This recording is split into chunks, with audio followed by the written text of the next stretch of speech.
काजल, अरे भाई क्या मत क्या कर रहे हो यार? अरे रुक जा यार, भाई लगाओ ना यार। चलो ऊपर, ये डाउन हो जाओ थोड़ा सा।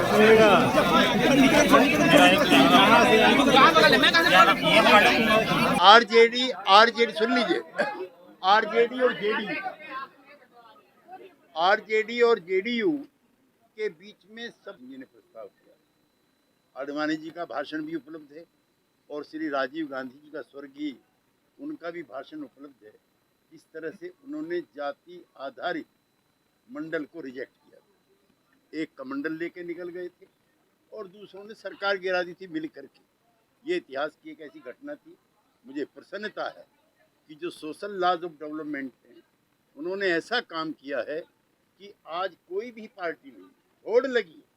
अगर शिवराज सिंह चौहान को जाना है तो यादव को आना है। ये कोई मामूली परिवर्तन नहीं है। ये अब से 15 साल पहले संभव नहीं था।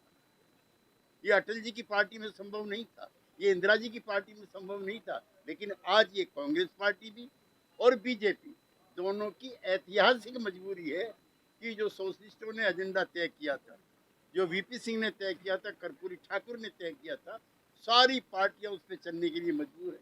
3 कैबिनेट मिनिस्टर हैं मोदी जी के, जो उनकी मर्जी से मर्जी के खिलाफ जाकर के कहते हैं, मिस्टर अथावले, मिसेस पटेल, अनुप्रिया और पारस, पशुपतिनाथ पारस, तीनों मंत्री कह रहे हैं कि जातिगत जनगणना कराई। एक पार्टी नहीं है सहयोगी पार्टी, एक भी दिल्ली से लेकर के कलकत्ता तक जो नहीं कह रही है। तो ये हमारे विचारों की सबसे बड़ी जीत है।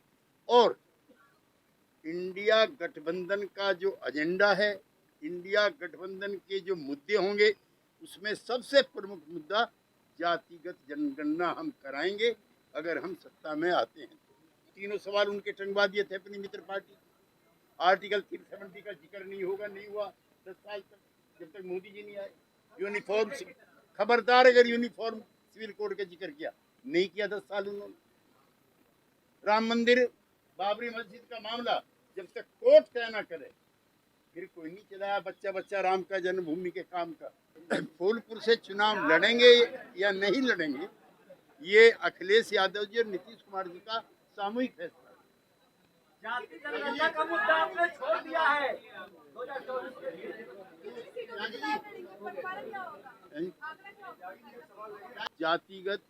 जाति आधारित गणना, जातिगत गणना नहीं, जाति आधारित गणना, इसको राष्ट्रीय स्तर पर एनडी कुछ ठीक ठाक है और बिहार मॉडल बनेगा सीटों के बंटवारे के मामले में भी, जहां कोई विवाद नहीं हो। जय हिंद, नमस्कार। मैं अभी दिल्ली से दिखाने का प्रयास किया कि किस प्रकार से जदयू में परिवर्तन का लहर चल रहा है और ललन सिंह अध्यक्ष पद से इस्तीफा दे चुके हैं और नीतीश कुमार जी को अब सौंप दिया गया है अध्यक्ष पद। अब नीतीश कुमार जी जनता दल यू का पुनः अध्यक्ष बन के नया तरीका से पार्टी को चलाने का काम चालू करेंगे। ललन सिंह जी के द्वारा दिए गए इस्तीफे के बाद श्री नीतीश कुमार जी को सर्वसम्मति से नया अध्यक्ष चुन लिया गया। चूँकि राष्ट्रीय कार्यकारिणी जो फैसले करती है उसका राष्ट्रीय परिषद से अनुमोदन कराना आवश्यक होता, मैंडेटरी होता, लीगली होता। तो एक तो ये जानकारी है, विधिवत तरीके से नीतीश कुमार जी पार्टी के अध्यक्ष हो गए और पिछले 8 दिन से ये हमें प्रसन्नता भी है कि छोटी पार्टी बड़े होते हुए भी इतना स्पेस आप लोगों ने दिया हमें। नेगेटिव पॉजिटिव, उसके लिए आप लोगों का बहुत बहुत धन्यवाद। लेकिन ना पार्टी टूटी है, ना दोनों में झगड़ा है, ना नीतीश कुमार जी अध्यक्ष बने हैं, हम एनडीए में जा रहे हैं। तो इसमें आपको जरूर निराशा हुई होगी कुछ मित्रों को, जो 4, 5, 6, 7 दिन से ये सब चर्चा कर रहे हैं। एक दूसरा, 4 राजनीतिक प्रस्ताव पास हुए हैं जिसमें पॉलिटिकल रेजोल्यूशन है, इसको सर्वसम्मति से पास किया गया है। दूसरा, इंडिया एजेंडे में भी रहेगा ये और इसको हम लोग बिहार से बाहर भी प्रचारित और प्रसारित करने का काम करेंगे। जनवरी में कि अगले महीने नए साल में नीतीश कुमार जी जन जागरण के लिए भी निकलेंगे, जिसमें झारखंड से इसकी शुरुआत की जाएगी।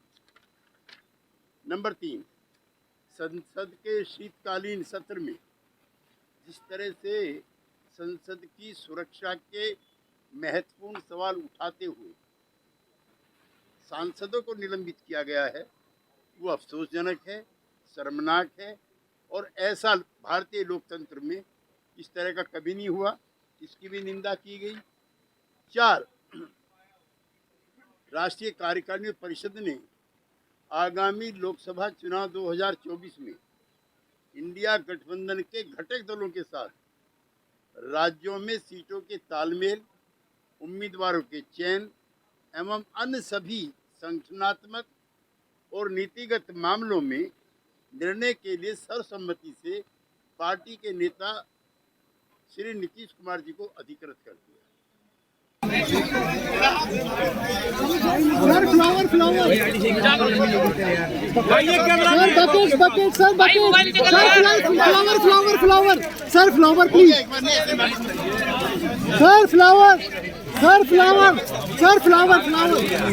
यार क्या कर रहे हो? अरे हटो सर फ्लावर पकड़ लीजिए प्लीज। क्या कर रहे हो यार? सर फ्लावर पीछे सर फ्लावर बाइक लगा हुआ है। यार क्या कर रहे हो यार? क्या कर रहे हो? खुश है बीच में क्या कर रहे हो? हो गया